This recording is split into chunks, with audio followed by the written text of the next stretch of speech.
बिस्मिल्लाहिर्रहमानिर्रहीम। अस्सलाम अलैकुम। शेख अब्दुल कादिर जीलानी, जिन्हें गौसे आजम भी कहते हैं, बहुत बड़े बुजुर्ग और वलीउल्लाह हो गुजरे हैं। आपकी सारी जिंदगी तबलीग व अशात इस्लाम में गुजरी। बेशुमार लोगों ने आपसे रूहानी फैज हासिल किया। आज भी दुनिया आपकी तालीमात से फैज़याब हो रही है। आपको बचपन से ही इल्म हासिल करने का बेपनाह शौक था। आपने इब्तदाई तालीम तो अपने कस्बे जीलान में ही हासिल की, लेकिन दीन की आला तालीम हासिल करने के लिए बगदाद जाना पड़ता था। उस जमाने में गाड़ियां और मोटर कारें न थी, इसलिए लोग काफिलों की सूरत में पैदल सफर करते थे। चुनाचे आपकी वालदा ने आपको भी बगदाद जाने वाले एक काफिले के हमरा रवाना कर दिया। सफर पे रवाना होने से पहले आपकी वालदा ने आपको कुछ खुराक और 40 अशरफियां गजर औकात के लिए दी। आपकी वालदा ने ये अशरफियां आपकी कमीज के तह में सी दी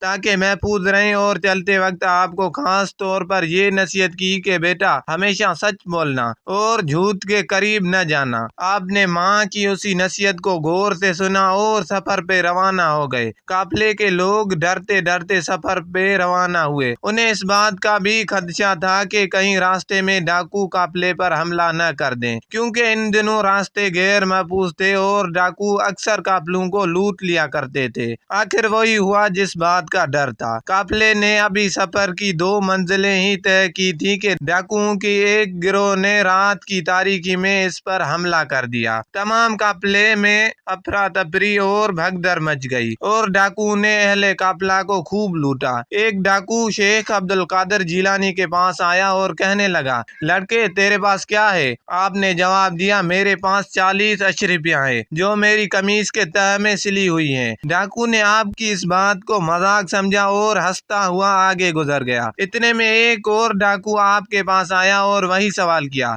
आपने फिर वही जवाब दिया। वो डाकू जो जवाब सुनकर हैरान हुआ और आपको पकड़कर अपने सरदार के पास ले गया। डाकू के सरदार ने ताज्जुब से आपको देखा और पूछा, लड़के सचमुच बता तेरे पास क्या है? आपने वही बात दोहराई। आपकी ये बात सुनकर सरदार की हैरत की इंतहा न रही। आपने अपनी कमीज की तह को खोला तो पूरी 40 अशरफियां जमीन पर गिर पड़ी। अशरफियां देखकर सरदार की आंखें हैरत से खुली की खुली रह गई। उसने आपसे मुखातिब होकर कहा, लड़के तूने सच बोलकर अपना राज क्यों फाश कर दिया? हालांकि तू आसानी से अपनी अशरफियां बचा सकता था। आपने जवाब दिया, मेरी माँ ने मुझे नसीहत की थी कि बेटा हमेशा सच बोलना। मैंने अपनी माँ की नसीहत पर अमल किया है। आपका ये जवाब सुनकर सरदार उस कदर मुतासिर हुआ कि बेसाख्ता उसकी आंखों में आंसू आ गए। वो सोचने लगा कि एक तरफ ये लड़का है जिसे अपनी माँ की नसीहत का इस कदर ख्याल है, और दूसरी तरफ मैं हूँ कि अपने मालिक के हकीकी के अहकाम से गाफिल होकर बेगुनाह लोगों को लूटता हूँ। उसके दिल से गिफलत का पर्दा दूर हो गया। उसने तौबा कर ली और काफिले का लूटा हुआ माल वापस कर दिया। उस तरह आपकी सच्चाई की बदौलत डाकुओं की इस्लाह हो गई और वो नेकी और परहेजगारी की जिंदगी गुजारने लगे।